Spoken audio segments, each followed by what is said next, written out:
আসসালামু আলাইকুম। প্রিয় ওয়ালাইকুম দর্শক, আসসালাম আপনা রহমতুল্লাহি। আপনাদেরকে গতকালকে যেমনটি ঘোষণা দিয়েছিলাম, সে ঘোষণায় আমি কারো নাম বলিনি আজকে কে লাইভে আসবে। তারপরেও আপনারা আ Facebook, YouTube যত জায়গায় আমি পোস্ট করেছি সব জায়গায় মনে করেছেন যে মেজর ডালিম নামে আমরা যাকে চিনি, লেফটেন্যান্ট কর্নেল ডালিম বীর উত্তম। তিনি আমাদের সাথে উপস্থিত আছেন। আমি এই আপনারা সারা দেশের মানুষ যে অধীর আগ্রহ নিয়ে অপেক্ষা করছেন, আমি আপনাদের এই আগ্রহের সেই সময়টা আর বাড়াতে দিতে চাই না। আমাদের আ এই জাতির সূর্য সন্তান, যিনি আপনারা ২০২৪ সালের স্বাধীনতা দেখেছেন, ১৯৭৫ সালের যে স্বাধীনতা, সেই স্বাধীনতা এনে দিয়েছিলেন আপনারা যে মানুষটিকে দেখছেন, সেই মানুষটি জনাব মেজর ডালিম। আমি আপনাকে মেজর ডালিম বলেই চিনি কারণ আপনার জীবনের সবচেয়ে যে পুণ্যের কাজটি করেছিলেন সেটা মেজর ডালিম হিসেবেই করেছিলেন।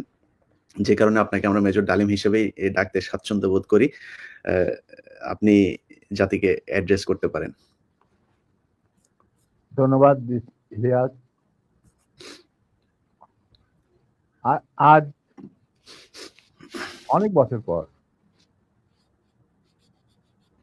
দেশবাসীকে আমার তরফ থেকে, বিশেষ করে নতুন প্রজন্মের ছাত্র জনতা যারা ফ্যাসিবাদ বিরোধী আন্দোলনে আংশিক বিজয় অর্জন করেছেন, তাদেরকে আমি অভিনন্দন জানাই, সাথে লাল সালাম জানাচ্ছি। তবে বিপ্লব একটা সমাজে, যে কোনো রাষ্ট্রে একটি চলমান প্রক্রিয়া। সেই অর্থে তাদের বিজয় কিন্তু এখনো পুরোপুরিভাবে অর্জিত হয়নি। তার জন্য আরো সংগ্রামের প্রয়োজন। পুরোপুরিভাবে অর্জন করার পর তাদের এমন একটা অবস্থানে থাকতে হবে যেখান থেকে তারা নীতি নির্ধারণ করতে পারবে। তাদের যে ইচ্ছা, চাহিদা, প্রত্যাশা, যার সাথে জনগণের প্রত্যাশা চাহিদা মিল রয়েছে, সেটা বাস্তবায়ন করার দায়িত্বটাও কিন্তু তাদের নিজেদেরই করতে হবে। তাদের দায়িত্ব অন্য কোনো মানুষ এসে করে দেবে না। সে যত বড় স্কলারই হোক, যতগুলি মেডেলের অধিকারী হোক, আমার দীর্ঘ জীবনের অভিজ্ঞতা বলে যে বিপ্লবী যে লক্ষ্য থাকে, সেই লক্ষ্য একমাত্র বিপ্লবীরাই সাধন করতে পারে, অর্জন করতে পারে। সেজন্য তোমাদেরকে এখনই ঘুমিয়ে পড়ার সময় ঘুমিয়ে পড়লে চলবে না, সজাগ থাকতে হবে। আগামী দিনে যত কঠিন সংগ্রামই হোক, সেই সংগ্রামে আল্লাহর উপর ভরসা করে তোমাদের যুদ্ধে ময়দানে পাথরের মতো, ইস্পাতের মতো লৌহ কঠিন প্রত্যয় নিয়ে দাঁড়াতে হবে যে আমরা এই সংগ্রামে জিতবই, বিপ্লবকে সফল করব এবং জনগণ এবং তোমাদের যে আশা আকাঙ্ক্ষা, একটা সুখী সমৃদ্ধ বাংলাদেশ গড়ে তোলা। এই ভারতীয় সম্প্রসারণবাদী হিন্দুত্ববাদী ভারত, যার কবজায় আমরা প্রায় চলে গিয়েছি, সেই অবস্থান থেকে সেই ৭১ মতো আরেকটি স্বাধীনতা আমাদের অর্জন করতে হবে। তা না হলে তোমাদের বিপ্লব ব্যর্থতাই প্রদর্শিত। আমি এর বেশি কিছু আর বলতে চাই না। স্যার, সরাসরি মানুষ এই ৫০ বছর যে প্রশ্নটা আপনাকে করার জন্য অপেক্ষায় আছে আমি মনে করি। ৭৫ কেন হয়েছিল স্যার? ইলিয়াস, ৭৫-এ তোমার কি বয়স ছিল আমি জানি না, তবে আমার জন্ম হয় নাই স্যার। হ্যাঁ, তবে ৭৫-এ যে মুজিব ৭০-এর ইলেকশনের সময় ৭২-এর আগে, মানে ৭১-এর মুক্তি সংগ্রাম শুরু হওয়ার আগে ছিল, তার চরিত্র ছিল এক ভিন্ন প্রকৃতি। তিনি বাঙালি জাতীয়তাবাদের সংগ্রামে যথেষ্ট অবদান রেখেছেন। কিন্তু স্বাধীনতা যখন পাকিস্তান আর্মি ২৫-২৬ রাতে মানে বাঙালিদের উপর, নিরীহ বাঙালিদের উপর শেখ সন্ত্রাসবাদ অ্যাট্রোসিটি বলো, জেনোসাইড বলো চালালো, এবং যাতে লক্ষ লক্ষ হাজার হাজার শিশু, নারী, পুরুষ প্রাণ হারালো, ছাত্র জনতা, কোনো কারণ ছাড়া। তারপর তখন সেই অবস্থায় আমাদের দেশের তথাকথিত বড় বড় জাতীয় নেতারা বিভিন্ন দলে, তাদেরকে কিন্তু কাউকে খুঁজে পাওয়া গেল না। তারা তখন তাদের নিজেদের জীবন বাঁচিয়ে যার যার মতো জায়গায় চলে গেলেন। মুজিব স্বয়ং পাকিস্তান আর্মির কাছে ধরা দিলেন এবং তাদের সাথে একটা বন্দোবস্ত করে তার পরিবারের ভরণ পোষণের দায়িত্ব আর্মির হাতে তুলে দিয়ে তিনি পাকিস্তানে পাড়ি জমান ডাক্তার কামাল হোসেনকে সঙ্গে, যিনি ছিল major via media between Mujib and the army junta. তখন সেই দিশাহারা মানুষ বুঝতে পারছিল না বাংলাদেশে যে তারা কি করবে, তারা কোথায় যাবে, কিভাবে নিজের প্রাণ বাঁচাবে। সেই সময় চিটাগাঙ্গে থেকে ভেসে আসলো মেজর জিয়ার স্বাধীনতার ডাক। আমি তখন পাকিস্তানে চাকরিরত অবস্থা। সেই ডাকে দেশের লোক একটা আলোর রশ্মি দেখলো যে হ্যাঁ, আমাদেরকে এইভাবে মরণের হাত থেকে বাঁচার জন্য আমাদেরকে যুদ্ধ করতে হবে। Simple is that. আর সমস্ত দেশে সর্বপরিসরে লোক বিদ্রোহ, সেই মুক্তিযুদ্ধ সংগ্রামে ডাকে সাড়া দিয়ে মুক্তিযুদ্ধ গড়ে তুলবে। আমরাও এখানে বসে থাকুন না, যারা পেরেছি, যাদের সাহস ছিল, যাদের দেশপ্রেম ছিল, যারা পাকিস্তানের আর্মি জান্তাদের নির্যাতন, নিষ্পেষণ, বৈষম্যমূলক আচরণের বিরুদ্ধে জানা ছিল, তারাও সেই সংগ্রামে যোগ দেন। অনেকেই পালিয়ে এসে জীবনের ঝুঁকি নিয়ে। আমি ছিলাম তাদের মধ্যে সর্বপ্রথম গ্রুপ লিডার, যে আরো দুজন আমার সাথীকে নিয়ে আমি এসে যুদ্ধে যোগ দিই। কোনো বিবেকবান বাঙালি তখন যারা পাকিস্তানে চাকরি করতেন, তাদের পক্ষে নিশ্চুপ বসে থাকা সম্ভব ছিল না। তবে এটাও ঠিক, অনেকেই ঠিক বুঝতে পারছিল না যে কি হচ্ছেটা কি। কোনো খবর নাই, চিঠিপত্রের আদান প্রদান নাই, কোন রকম সংযোগ নাই। বিদেশি মিডিয়া, ভয়েস অফ আমেরিকা, তারপরে BBC, radio Australia, radio India, এই সমস্ত ওখান থেকে যা কিছু জানা যাচ্ছিল ওটা সম্পূর্ণভাবে বিশ্বাসযোগ্য ছিল না। তারা তাদের মতো করে বলতে থাকে এবং আমরা শুনতে থাকি। তাই অনেকেই ঝুঁকি নিতে রাজি ছিলেন না। আর একটা সমস্যা ছিল, অনেকেই পরিবার সহকারে থাকতেন পশ্চিম পাকিস্তানে। কারণ বউ বাচ্চা নিয়ে তো আর পালিয়ে যাওয়া সম্ভব না সবার পক্ষে। কিন্তু আমি ছিলাম তখন ব্যাচেলার। আমার সাথে যে দুজন সাহসী সহযোদ্ধা চলে আসে আমার ডাকে, তারা ছিলেন কর্নেল নূর চৌধুরী, তখন অবশ্য লেফটেন্যান্ট নূর চৌধুরী, আর লেফটেন্যান্ট মতিউর রহমান, পরে দুজনই কর্নেল, এবং রাষ্ট্রপতি একজন, মানে নূর রাষ্ট্রপতি। আমরা চলে আসি, এসে মুক্তিযুদ্ধে জয়েন করি। তো আমরা তিনজনই ছিলাম স্পেশালাইজড অফিসার। স্পেশালাইজড অফিসার বলতে বোঝা যায় যে যাদের কমান্ডো ট্রেনিং থাকে, স্পেশালাইজ ওয়ারফেয়ারের উপরে জ্ঞান থাকে, এবং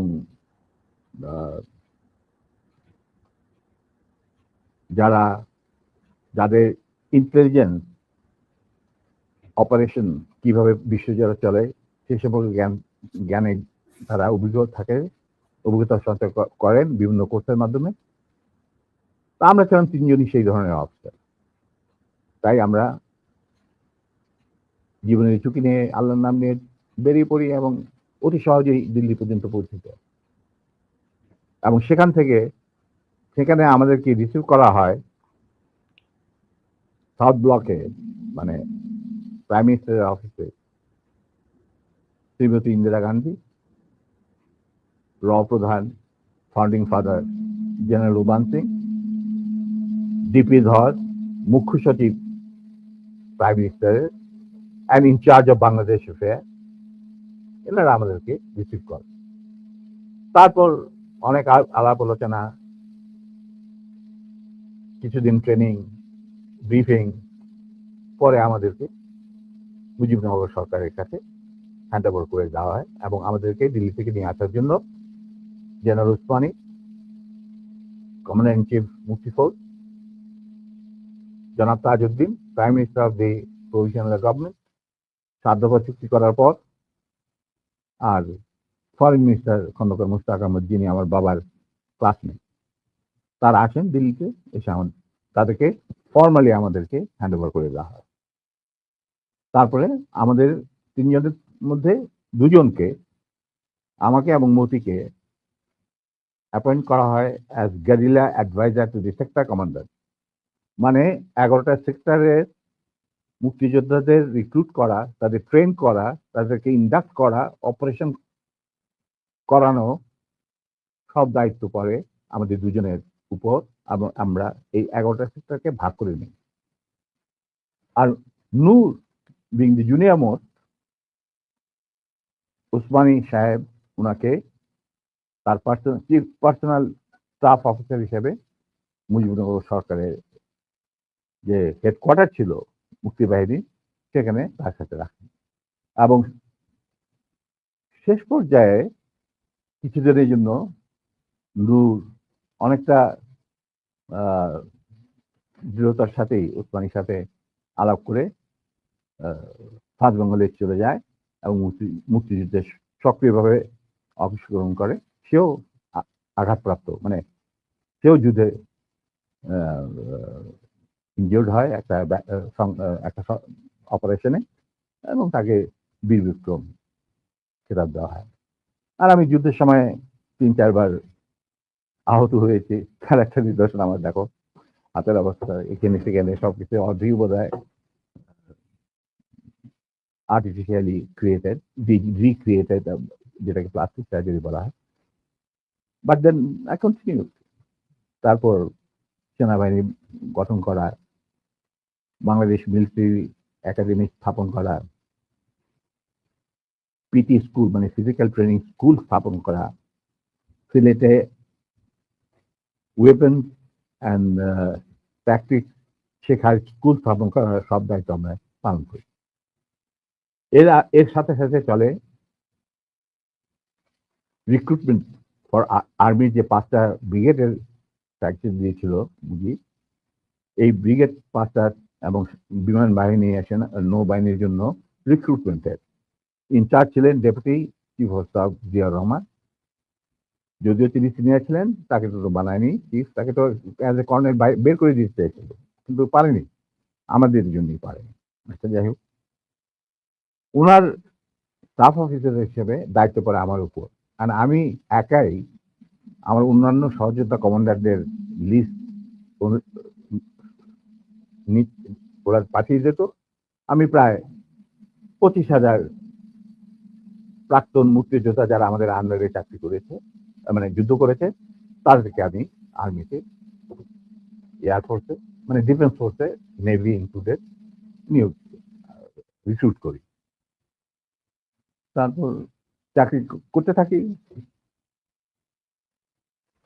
চাকরি চলতে থাকে। এই হচ্ছে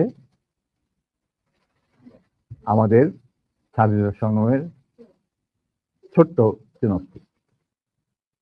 বলো এরপর কি, আর কি জানতে চাও?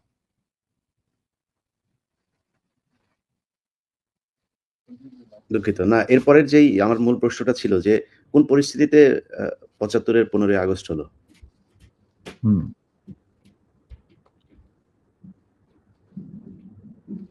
খুবই স্পর্শকাতর প্রশ্ন ইলিয়াস। নিজের বাদ্য নিজে বাজানো অনেক সময় ঠিক হয় না, কিন্তু তুমি যখন প্রশ্ন করেই বসলে, স্যার, এই আমার ইউটিউব চ্যানেলে আমি আজকে প্রায় 5 বছর হলো ভিডিও লাইভ করি, প্যাকেজ দেই। সো ফার আই রিমেম্বার আমার সবচেয়ে বেশি একসাথে ভিউয়ার ছিল সম্ভবত 20 বা 25,000। আমি মাত্র খেয়াল করলাম এই মুহূর্তে 1,70,000 মানুষ এট এ টাইমে ওয়াচিং আওয়ার ভিডিওস। এটা তো তোমার, the credit goes to you. No, credit goes to you, man. Goes to you. Well, I'm just মানে well, যাকে হয় আল্লাহর ইচ্ছায় হয়। আমি একজন আমি না, আমি এই জন্যই বললাম যে আপনার নিজের ঢোল আপনি যেটা মানে বাজানোর কথা বলছেন, আপনি তো বাজান নাই, 50 বছর চুপ ছিলেন। যেই স্বাধীনতা আপনারা এনে দিয়ে গিয়েছেন, সেই স্বাধীনতা না আসলে তো আজকের শেখ হাসিনা যে অবস্থায় দেশকে নিয়ে গিয়েছিল, সেই ৭৫ এর পরে আর হয়তো ২-১ বছর লাগতো শেখ মুজিবের সেখানে নিয়ে যেতে। তো আমাদেরকে এই যে উদ্ধার করে দিয়ে গিয়েছেন, এই কৃতজ্ঞতা বোধটা বাঙালি জাতির নেই। যে কারণে আজকে মেজর শরীফুল হক ডালিম বাংলাদেশের মাটিতে নেই। অথচ আপনাদেরকে সর্বোচ্চ সম্মাননা দিয়ে আমাদের দেশে রাখা দরকার ছিল। সেই সম্মানটুকু আমরা দেখাতে পারি নাই বলেই মাঝে মধ্যেই আবার ২০২৪ আসে। তো আপনি ওইটা নিয়ে আমার মনে হয় দেরি তো অবশ্যই হয়েছে, কিন্তু আমাদের জানা উচিত। এই জাতি প্রতিটা মানুষ জানতে চায় কি হয়েছিল ৭৫ এর ১৫ই আগস্ট। প্রথম কথাটা হচ্ছে যে 15ই আগস্ট কিন্তু কোনো বিচ্ছিন্ন ঘটনা না। এটা সূত্রপাত হয় মুক্তিযুদ্ধ চলাকালীন অবস্থায়। আমরা বুঝতে পেরেছিলাম যে বাংলাদেশের মুক্তিযুদ্ধটা অ্যাকচুয়ালি কাদের ইন্টারেস্টে হচ্ছে। এটাকে আমাদের ইন্টারেস্টে হচ্ছে যে আমরা আমাদের দেশ যুদ্ধ করে স্বাধীন করব, নাকি এটার পেছনে অন্য কোনো উদ্দেশ্য কাজ করছে। যখন 7 দফাতে চুক্তি করে নজরুল ইসলাম আর তাজউদ্দিনকে পারমিশন দেওয়া হলো to establish provisional government in Calcutta, এই 7টা ক্লজ পড়ে সাইন করার পর, দস্তখত করার পরে নজরুল ইসলাম সাহেব ফিট হয়ে পড়ে গিয়েছিলেন যে এটা তো একদম একটা দাস খর যে আমরা ক্রমান্বয়ে ভারতের একটা করদ রাজ্য, তারপরে একটা অঙ্গরাজ্য হিসেবে অঙ্গরাজ্যে পরিণত হবে বাংলাদেশ, হবু বাংলাদেশ। আর ওই joint declaration between Osmani and general Manekshaw joint command establish করার পর কথা ছিল যে general Usmani on behalf of Bangladesh government will invite General Manekshaw to come and be present as an auxiliary force commander, সহায়ক শক্তির commanding chief হিসাবে in the Sunday ceremony, but the instrument will be signed by the Mufti Fauj commander in chief, who was General Usmani, Colonel Usmani. কিন্তু সেটা হতে দেওয়া হলো না। 16ই ডিসেম্বরে যে সারেন্ডার সেরেমনি হলো রেস কোর্সে, সেখানে পরিষ্কার বাংলাদেশের জনগণ দেখতে পেল যে পাকিস্তান আর্মি সারেন্ডার করছে ভারতীয় সেনাবাহিনীর কাছে, এবং সেখানে সাইন করছেন আরোরা ভারতীয় বাহিনীর পক্ষে, আর ওদিকে নিয়াজি পাকিস্তানি আর্মির পক্ষে। সেখানে মুক্তিযোদ্ধারা কোথায়? আমরা পড়ে থাকলাম ঝাড়ুদার হিসাবে ইন্ডিয়ান আর্মির রাস্তা পরিষ্কার করে দেওয়ার কাজে, বনে বাজারে। আমাদের কি কোনো শহরগঞ্জে ঢোকার পারমিশন দিল না মুজিব সরকার, মানে তাজউদ্দিনের সরকার, আওয়ামী লীগ সরকার।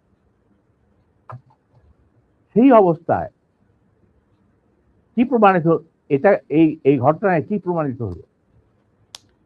ইন্ডিয়া প্রমাণ করলো সারা বিশ্বে যে বাংলাদেশের জনগণ নিজেরা যুদ্ধ করে দেশ স্বাধীন করেনি।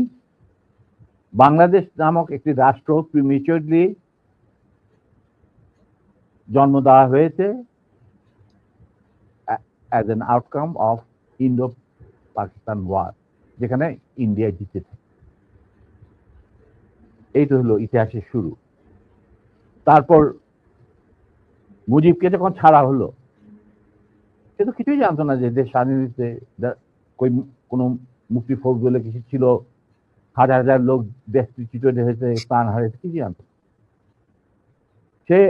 তাকে যখন ছেড়ে দেওয়া হলো, তখন ইন্দিরা গান্ধী তাকে পাকিস্তানে ফোন করে বলল যে, ফোন করলো মুজিব, ফোন করে বলল যে আমি দেশে ফিরে যাচ্ছি। তখন ইন্দিরা গান্ধী যাওয়ার আগে আপনার সাথে দেখা করে আমি আপনাকে কৃতজ্ঞতা জানতে চাই। তো তখন ইন্দিরা গান্ধী বললো, কৃতজ্ঞতা তো জানাবেন, আপনি ফোন না করলে আমি আপনাকে ফোন করতাম, আপনাকে ঢাকায় সরাসরি আপনি যাবেন না, আপনি নয়াদিল্লি হয়ে যেতে হবে। মুজিব সেটাই করলেন, তিনি চলে গেলেন নয়াদিল্লি, লন্ডন হয়ে। সেখানে কি হলো, যেই 7 দফা চুক্তিতে সাইন করার পর প্রবাসী সরকার গঠন করেছিল তাজউদ্দিন আর নজরুল ইসলাম, সেই আওয়ামী লীগ বাংলাদেশে ক্ষমতা গ্রহণ করলো সারেন্ডারের পর ওই 7 দফা ভিত্তিতে।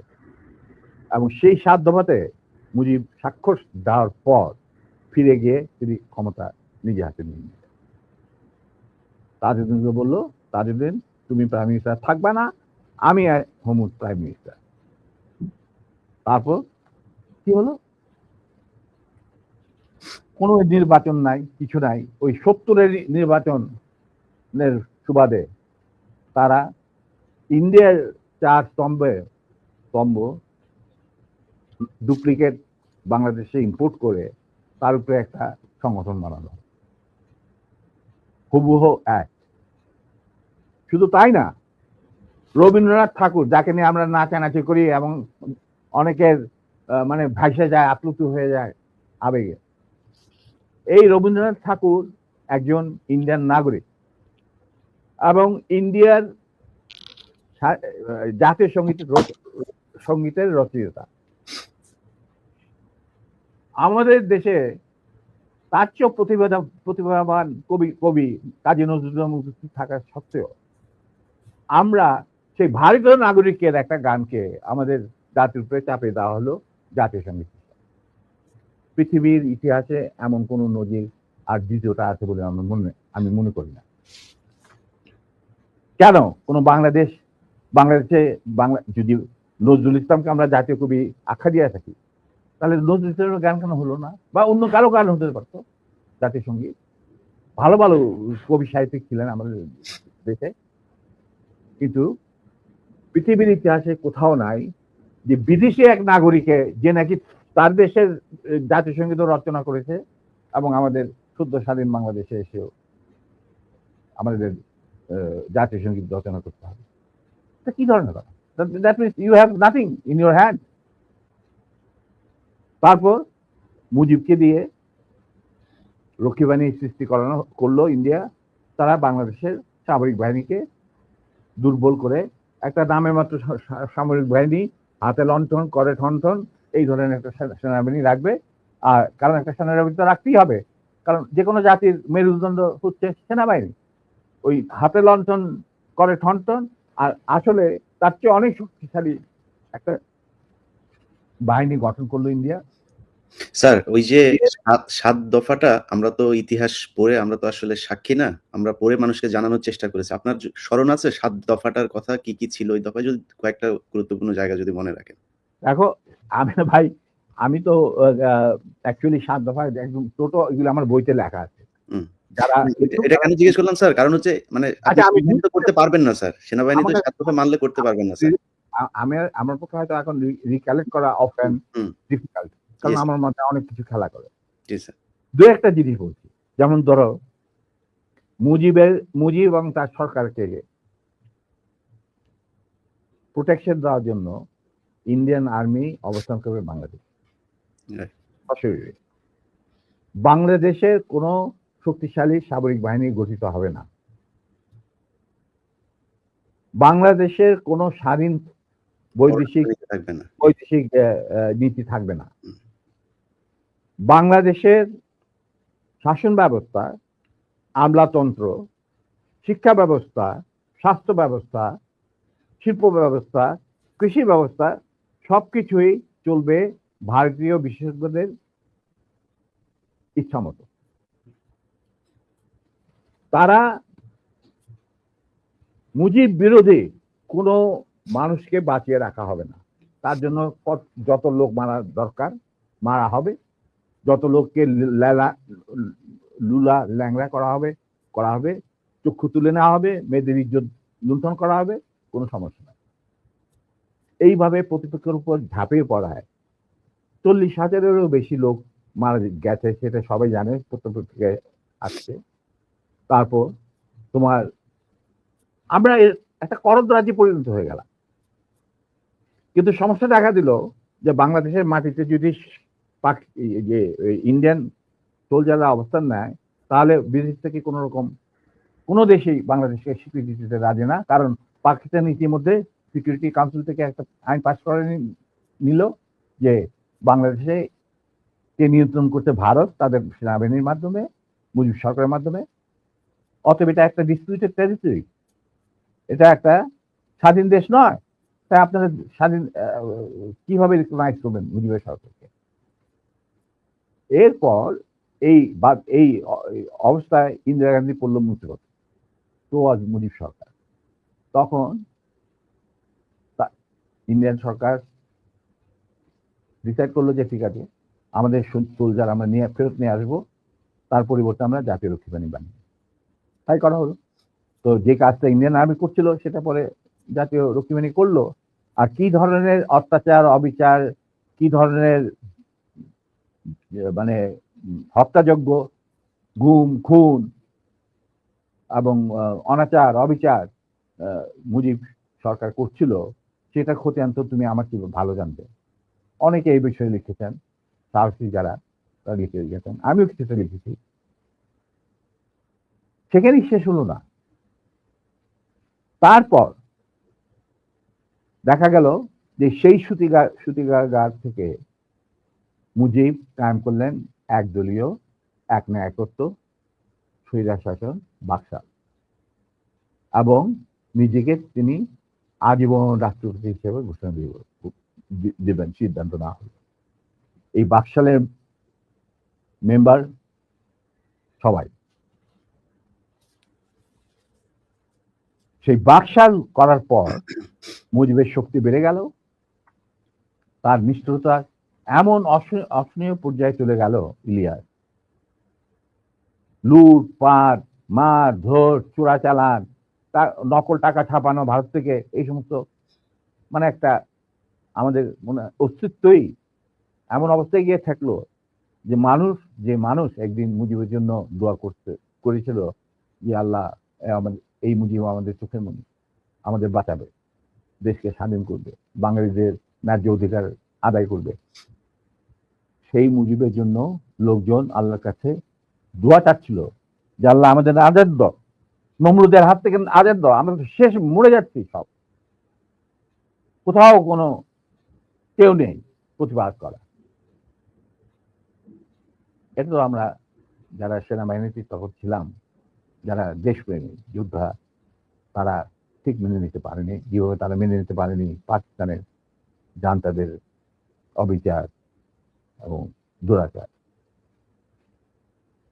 এরই পরিপ্রেক্ষিতে তাদের নেতৃত্বে সংগঠিত হয় একটা সেনা বিপ্লব। অনেকে বলে মুজিবকে মারা হলো কেন? মুজিব তো মারা যায় নাই, মুজিব নিহত হয়েছে একটা সেনা অভ্যুত্থানের ঘটাকালে। সেনা অভ্যুত্থান তো আর খালি হাতে মার্বেল খেলে না, ওখানে দুই পক্ষ থেকেই গোলাগুলি হয় এবং হতাহত হয় দুই পক্ষে। যেমন মুজিবের পক্ষের কিছু লোক মারা গেল, সেভাবে বিপ্লবীদের, সেনা অভ্যুত্থানকারী বিপ্লবীদের তরফ থেকে কিছু লোক প্রাণ হারায়। এটাই বাস্তবতা। কিন্তু তারা বিজয়ী হয়ে গেল, বিপ্লবীরা বিজয়ী হলো, তারা ক্ষমতা তাদের নিজের হাতে নিয়ে নিল স্বতঃস্ফূর্ত ভাবে। ইলিয়াস, ঘোষণাটা অবশ্য আমি দিয়েছিলাম, স্বতঃস্ফূর্ত ভাবে মুজিবের সেই মৃত্যুর খবর জানার পর আর বাকশালের পতনের খবর জানার পর লাখো লাখো লোক, মানে দেশের রাস্তা ঘাট, গঞ্জ, শহর, বন্দর, নগর, গ্রাম, সবাই আনন্দ মিছিল বের করলো। আমরা তো এই সমস্ত লোকজনকে ডেকে নিয়ে আসিনি, স্বতঃস্ফূর্ত ভাবে লোকজন। আর যে সমস্ত রাজনৈতিক নেতা বা দলগুলো আন্ডারগ্রাউন্ড ছিল, তারাও জনসমর্থন নিয়ে রাস্তায় চলে আসে। এইভাবেই জনস্বীকৃতি পেয়েছিল 15 আগস্টের বলশিবিক সামরিক অভ্যুত্থান। এবং পরবর্তীতে খালেদ মোশাররফের প্রতিক্রিয়াশীল কুচক্রীদের কুদেতার বিরুদ্ধে ঘটা 7 নভেম্বর সিপাহী জনতার বিপ্লব, এগুলো সব একই সূত্রে গাথা। তো আমি বলবো যে আমাদের ফার্স্ট রিপাবলিক ছিল ফ্রান্স রেভলিউশনের পরিপ্রেক্ষিতে বলছি, ফার্স্ট রিপাবলিক ছিল ৭১ মুক্তিযুদ্ধ, তারই ধারাবাহিকতায় হয়েছে ৭৫ আগস্ট বিপ্লব, তারই ধারাবাহিকায় থার্ড রিপাবলিক হয়েছে ১৯২৪ সালের ছাত্র জনতার গণ অভ্যুত্থান। এখন যেহেতু আমি বলেছি যে সম্পূর্ণ বিজয় আমাদের এখনো অর্জিত হয়নি, চলমান বিপ্লবের গতিধারায় সংগঠিত হবে চতুর্থ রিপাবলিক, মানে চতুর্থ বিপ্লব। আমি এবং আমার সাথী ভাইরা যারা এখনো বেঁচে আছেন, যে অবস্থাতেই আছেন, আমরা যদি আমাদের বর্তমান প্রজন্মের বিপ্লবীদের, ছাত্র জনতা, তাদের বিপ্লবী কাণ্ডে কোন রকম অবদান রাখতে পারি, আমাদের নিজস্ব অভিজ্ঞতা, যোগাযোগ থেকে, তাহলে আমরা সেটা করতে প্রস্তুত, পিছপা হবে না ইনশাল্লাহ। এবং আমরা তাদেরকে শ্রদ্ধা, সালাম এবং বিপ্লবী সালাম সাথে মন থেকে দোয়া করছি যে তাদের বিপ্লব যাতে ব্যর্থ না হয়, তারা যাতে বিজয় সংগঠিত করে, বিজয় অর্জন করে, তারা যাতে একটা সুখী, সমৃদ্ধ, শক্তিশালী বাংলাদেশ গড়ে তুলে তাকে দুর্জয় ঘাঁটি হিসেবে স্থাপিত করতে পারে। এই আমার বক্তব্য। আচ্ছা আমার এটা আমার কিছু নাই স্যার, কিন্তু একটা কোশ্চেন ধরেন, আপনি যে বিপ্লবের কথা বললেন